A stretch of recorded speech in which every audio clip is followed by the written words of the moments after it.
Oke, dari Mas Joshua gimana nih Mas?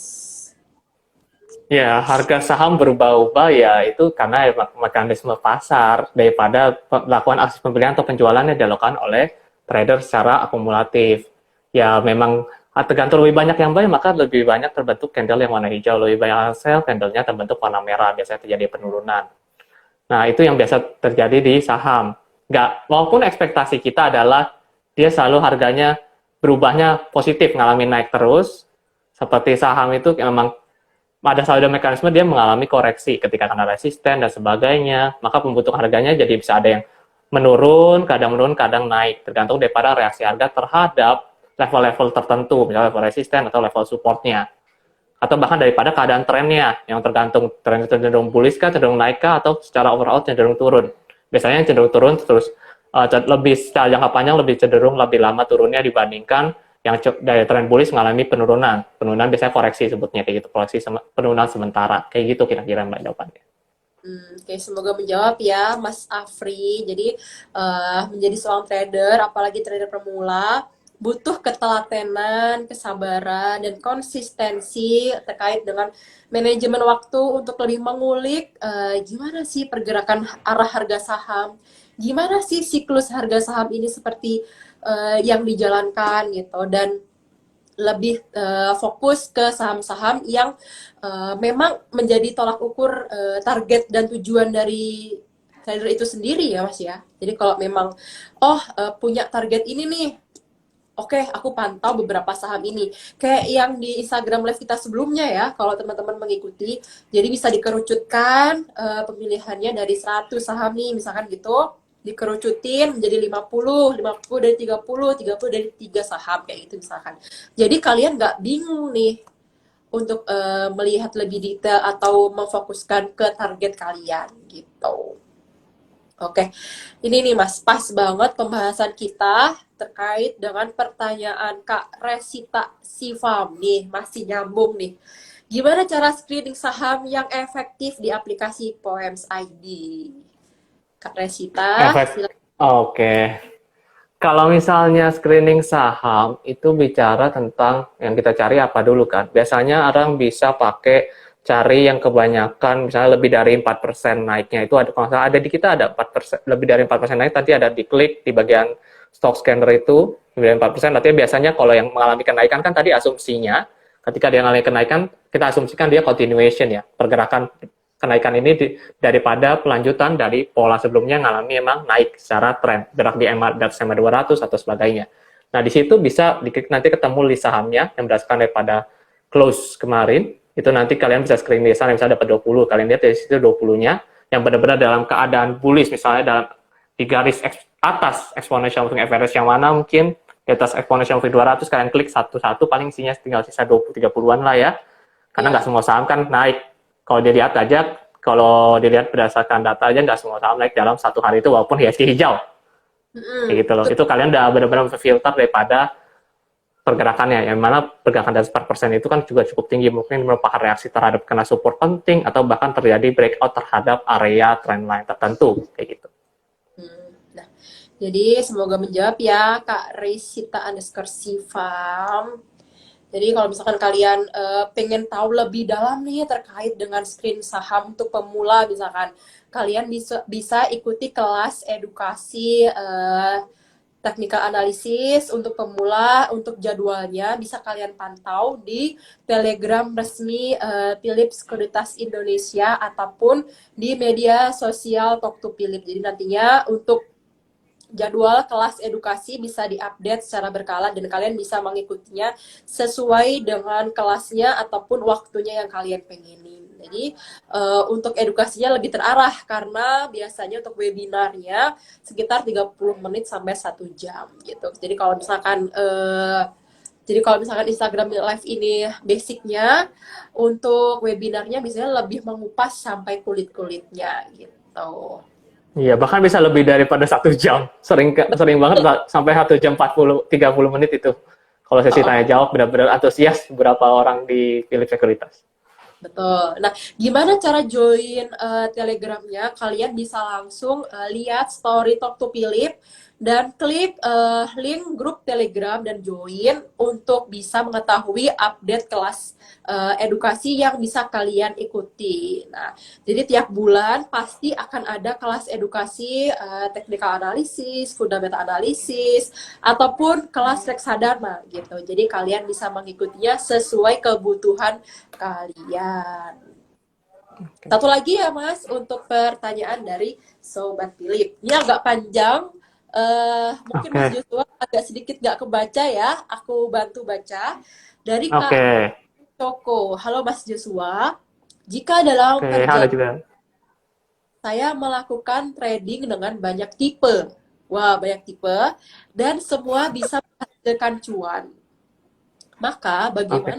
bagaimana cara menentukan bahwa satu tipe trading Hmm. cocok untuk saya, sedangkan saya bisa cuan dengan semua tipe. Waduh, Wih, gila. Jack of all trade kalau bahasa Inggris kerennya ya, Jack of all trade, bisa semua. wadaw. Saya rasa kalau mau filternya itu kayak di inilah. Kalau misalnya lebih simpelnya, kalian kan pasti ada catat tuh. Kalian biasa habis trading tuh catat lah.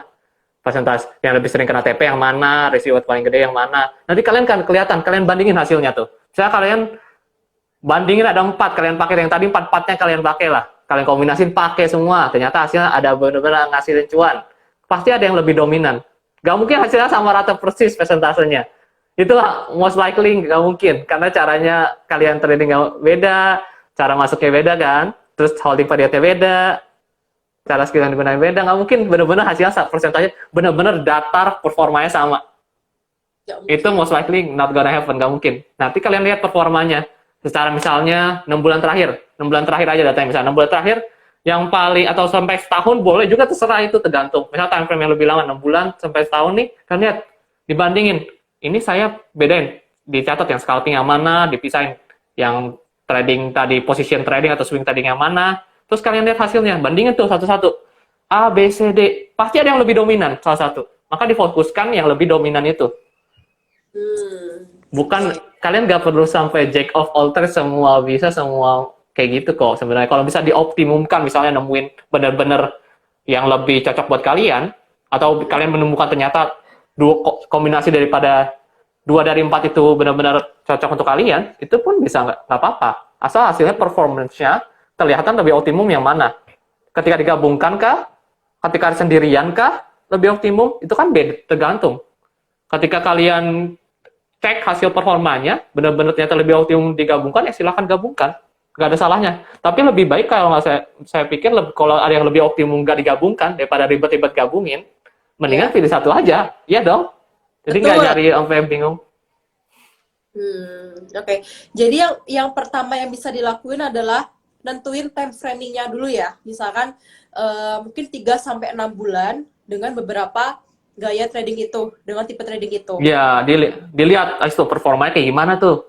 Hasilnya kayak Hmm. gimana. Oke, dari time framing yang sudah dijalankan itu, kita kerucutin lagi nih. Kira-kira tipe trader mana yang lebih optimal untuk diri kakak sendiri, dan tipe trader mana yang menghasilkan cuan lebih maksimal gitu. Jadi dari itu bisa kita lihat tuh, oh sepertinya aku cocok di tipe trader yang ini gitu. Oke, aku tekuni tipe trader ini karena menghasilkan cuan yang optimal, menghasilkan strategi yang matang, dan sepertinya aku enjoy nih menguasai gitu. Seperti itu ya, Mas, berarti ya. Iya, bisa. Kurang lebih lah. Oke. Nah, Mas, kira-kira seberapa lama sih kita bisa klik nih dengan klik dan yakin dengan tipe trader yang sepertinya wah ini udah aku banget nih gitu. Apakah ada patokannya atau sebenarnya nggak ada patokan sih gitu? Itu sebenarnya bukan jawabannya kayak politis banget ya. Time will tell. Itu kelihatan kok. Kelihatan kok nanti dari performa yang kalian catat itu, kalian lebih lebih cocok yang mana. Kalian bisa bisa jadi kalian eksperimen langsung 4 biji kayak gitu lah. Kayak dua, nggak usah 2 biji, langsung 4 biji. Kalian coba tipenya tuh kayak scalping, kalian coba tadi ada position, ada lagi swing, atau harian kalian coba 4-4-nya, terus kalian catat di Excel yang berbeda, terus kalian lihat lebih banyak sering kena TP yang mana, itu kan kelihatan.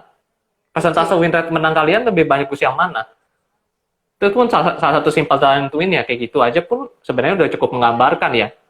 Bahkan kalau lihat daripada sering kena stop loss-nya dan win rate-nya, risk reward-nya lebih bagus mana, itu nanti kalian pasti nemu hasil konklusinya. Jarang sekali dari hasil perbandingan data nggak nemu hasil konklusi. Biasanya daripada ada datanya, maka kalian akan nemu konklusinya. Kalau nggak ada datanya, yang nemu konklusinya dari mana? Maksudnya dari feeling. Kalau dari feeling mah hasilnya nggak konsisten. Feeling kita bisa tidak kemudian nggak trading, lewatin aja lah trade-nya. Saya walaupun disuruh masuk sama daripada kriteria kita, udah lewat aja lah, lagi males kan, kayak gitu bisa jadi kayak gitu. Kalau ikut feeling mah hasil data yang dihasilkan tuh benar-benar random, karena kadang feeling manusia itu benar-benar random. Kadang lagi bisa jadi males, kadang lagi rajin, on fire, itu tergantung daripada masing-masing individu ya, balik lagi. Ya kayak mood kita lah ya, kadang mood kita Iya, mood kita lagi happy, tapi tiba-tiba kayak beberapa hari ke depan bisa aja mood kita lagi berantakan gitu ya. Oke, Mas ya boleh biasa kayak gitu loh. boleh satu lagi nih sebelum kita menutup perbincangan kita di sore hari ini. Ada pertanyaan dari Kak Farani Rene. Izin bertanya, bagaimana mengatur PD ketika scalping atau cukup ganti ke swing aja ya? Sebenarnya greedy itu bukan masalah kalian ganti tipe dari swing tiba-tiba greedy kalian hilang. Nggak ada kejaminan kayak gitu. Greedy itu kan kadang tuh terbentuk daripada kebiasaan kita tanpa data ya. Contohnya kayak gini nih. Misalnya kalian lihat targetnya itu kalian udah tentuin di harga 1.200. Yeah. Terus kalian ternyata lihat harganya berapa kali naik ke cenggol 1.600, lewat jauh daripada target yang biasa kalian rasionya udah tentuin. Ternyata setelah nyampe tinggi kayak gitu, apa yang terjadi? Kalian ubah tuh, berdasarkan daripada pengalaman 1-2 kali kalian ubah. Terus-terusan jadi 1.600, jadinya target kalian nggak kena terus kan. Nanti kalian jadi bingung, pusing, kayak gitu kan. Itu greedy itu biasa timbul ketika juga kalian harus sadari ketika kalian menang terus. Wah, iya betul. Ketika kalian menang terus, kalian euforia biasanya. Euforia, kalian mikir kalau market lagi di pihak kalian sekali, mau kalian tambahin terus, kayak misalnya tambahin terus misalnya jadi naikin lagi deh, dari 1/1, dari 1/3 atau 1/4, tahunya jadinya nggak kena. Nanti bahkan dari greedy bisa jadi kayak depresi gitu, terus nggak mau trading lagi. Kalau misalnya apakah pindah dari scalping ke swing ini akan mengatasi masalah kalian? Jawabannya enggak. Karena ketika trading itu feeling itu harus dihilangkan. Ikuti aja daripada target atau stop loss yang daripada kalian udah pasang sebelumnya dari hasil data kalian. Itu yang penting. Itu kalian harus belajar itu, karena ketika kalian biasain kayak gitu dan disiplin kayak gitu, maka hasil yang kalian dapatkan most likely akan sesuai dengan data yang kalian uji kayak gitu. Oke, jadi gitu ya Kak Farania Rene. Semoga kakak nggak ikut ke bawah suasana, nggak ikut ke bawah perasaan, feeling ataupun hal semacam yang mengganggu mood ya kan. Pokoknya tentuin target yang sudah dibangun sebelumnya dan lakuin aja sesuai target. Mau mood berantakan, mau mood lagi happy dan lagi ke bawah euforia market, pokoknya go ahead sesuai dengan target yang sudah dibangun sebelumnya. Gitu. Oke ya, semoga menjawab ya Kak Farani Rene. Oke. Mas, oke. Sebelum penutup nih Mas, satu deh tips dan trik untuk memaksimalkan cuan di beberapa jenis tipe trader. Boleh semua tipe trader atau salah satu tipe trader? Oke, tips and triknya. Kalau misalnya swing deh, saya jujur pribadi lebih milih swing ke angle position, karena itu orang kerja pun bisa disetting di awal hari ataupun ketika jam istirahat. Kalau misalnya terjadi breakout, ya kalau misalnya swing ini kan harian. Kalau harian tuh biasa bisa pakai salah satunya breakout pattern atau breakout terhadap pola tertentu, cari pola continuation yang baru awal dari fase accumulation baru mau transisi ke markup, itu bisa dicari. Kayak mulai terbentuknya badan cangkul itu BC-nya itu yang biasa terjadi terbentuk falling wedge ya, sebagai pola tertentu, itu bisa kalian gunakan sebagai salah satunya ya cara untuk menentukan dia ada potensial mengalami kenaikan atau enggak pelanjutan daripada trennya. Kalian juga bisa pakai penambahan konfirmasi menggunakan area exponential moving average untuk mengetahui trennya itu udah dalam keadaan bullish atau enggak. Itu bisa gunakan itu, salah satunya untuk tambahannya. sebagai salah satu cara untuk menentukan TP-nya bisa menggunakan resisten historis. Resisten historis yang bisa kalau sampai zoom out sampai 5 tahun gitu, kalian bisa melihat dari satu layar pun cukup, satu layar dipenuhin kayak gitu. Nggak perlu sampai kayak zoom out sampai kayak 5 tahun data, nggak kayak gitu. Kan nanti bingung nentuin resistennya. Kayak gitu sih tips and triknya. Oke, semoga mendapatkan banyak manfaat ilmu ya teman-teman semuanya dari perbincangan kita di sore hari ini bersama Mas Joshua. Nah, buat teman-teman yang sudah menanyakan terkait dengan tema kita di sore hari ini, nantinya akan ada kira-kira 5 lah ya. 5 pemenang dari penanya terbaik yang akan diumumkan di Instagram Story Talk to Philip. Jadi pantengin sekitar ya jam 6 sore ya teman-teman semuanya, nanti akan diumumkan oleh Mimin kita siapa pemenangnya di sore hari ini. Oke, terima kasih banyak buat teman-teman Sobat Philip semuanya yang sudah join hari ini. Terima kasih juga buat Mas Joshua yang sudah membahas topik yang sangat menarik. Semoga next IG Live kita bisa membahas topik yang lebih seru lagi. Thank you ya Mas ya. Ya, thank you juga Mbak. Terima kasih juga Sobat Philip yang sudah setia menemani Instagram Live kita setiap minggunya. Tetap jaga kesehatan karena cuaca di sekitar Jakarta ini lagi kurang oke, lagi hujan deras. Semoga kalian juga tetap fit badannya, jaga makanannya, jaga pola hidupnya, dan tetap jaga prokesnya ya teman-teman semuanya.